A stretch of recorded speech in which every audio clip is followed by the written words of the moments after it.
Sino ang mag-uwi ng 2024 NBA Championship? Boston Celtics o ang Dallas Mavericks? Ito ang laban sa pagitan ng dalawang dominanting team sa NBA ngayong taon. Makuha na kaya ng Boston Celtics ang ika-18 kampyonato at magtala ng isang bagong NBA record? O iaangat na nga ba ng Dallas Mavericks ang Larry O'Brien Trophy sa unang pagkakataon mula noong 2011 nang tulungan ni Coach Jason Kidd ang Mavericks sa kanilang nag-iisang NBA Championship bilang isang player? Ang Boston Celtics na may 64 wins na pinangungunahan ni na Jason Tatum at Eastern Conference Finals MVP na si Jaylen Brown matapos ang tatlong playoff series sa East ay nagkaroon ng 12-2 win-loss record ang Celtics. Natalo lamang sila ng isang beses sa first round kontra sa Miami Heat at isang talo sa second round ng playoffs kontra sa Cleveland Cavaliers. Pagdating naman sa East Finals ay na-sweep ng Celtics ang Indiana Pacers. Ang Boston Celtics ay nagkaroon ng 9 na araw na pahinga bago ang finals opener sa June. Isang luxury gaya ng inilarawan ng veteranong si Al Horford noong postseason. Malaking bagay din ito para sa injured na big man na si Kristaps Porzingis.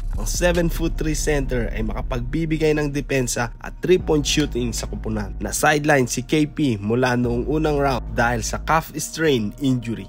Tinanghal naman bilang Eastern Conference Finals MVP itong si Jaylen Brown at talagang nagulat ang Celtics guard. I wasn't expecting it at all, sabi ni Brown pagkatapos ng Game 4 na panalo ng Boston Celtics laban sa Indiana Pacers. Ito ang ika-7 postseason ni Jaylen Brown at nag-a-average ito ng 25 points sa 54.1% shooting sa field at mayroong 6.1 rebounds, 2.6 assists at 1.1 steals per game sa unang tatlong round. Sa kanya namang unang NBA Finals appearance 2 taon na ang nakararaan, nag-average si Brown ng 23.5 points, 7.3 rebounds at 3.7 assists noong natalo ang Celtics sa Golden State Warriors na umabot lamang sa Game 6. Kung gaano kahusay ang postseason ni Jaylen Brown ay naging kahanga-hanga rin ang naitala ni Jason Tatum. Nag-a-average ito ng 26 points, 10.4 rebounds, 5.9 assists at 1.1 steals sa postseason run ng Boston, kung saan hindi napantay ni Tatum si Brown ay sa kanyang 44.2 shooting sa field at 29%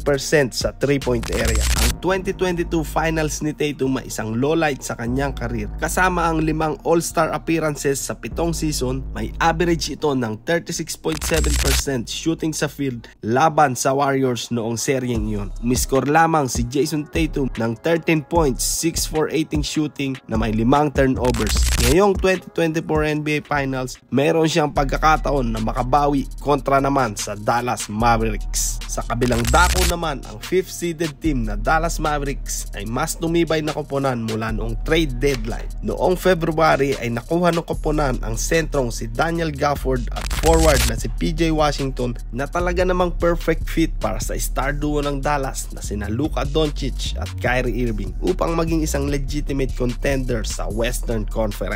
Tinalo ng Mavericks ang 3 sa nangungunang 4 na team sa West, ang number 4 na LA Clippers, ang number 1 na Oklahoma City Thunder at number 3 na Minnesota Timberwolves dahil sa kanilang superstar duo at malakas na depensa. Si Doncic at Irving ay patuloy na naging clutch sa bawat laro. Sina PJ Washington, Daniel Gafford, Derek Jones Jr. at rookie na si Derek Lively ay nakuha ng kupunan noong nakarang taon. Salamat sa kanilang general manager na si Nico Harrison na siyang bumuo ng supporting cast para sa star tandem ng Mavs na siyang naging malaking kontribusyon sa offensive at defensive ends. Si Luka Doncic ay nag-a-average ng 28.3 points at 9.1 assists per game at mayroong 49.7% efficiency effective field goal percentage sa kabuuan ng playoffs at sa regular season naman ay may average na league high 33.9 points, 9.8 assists, 57.3% effective field goal percentage. Minsan namang sinabi ni Kyrie Irving na ang kanyang jersey number 11 ay iriretiro niya sa TD Garden.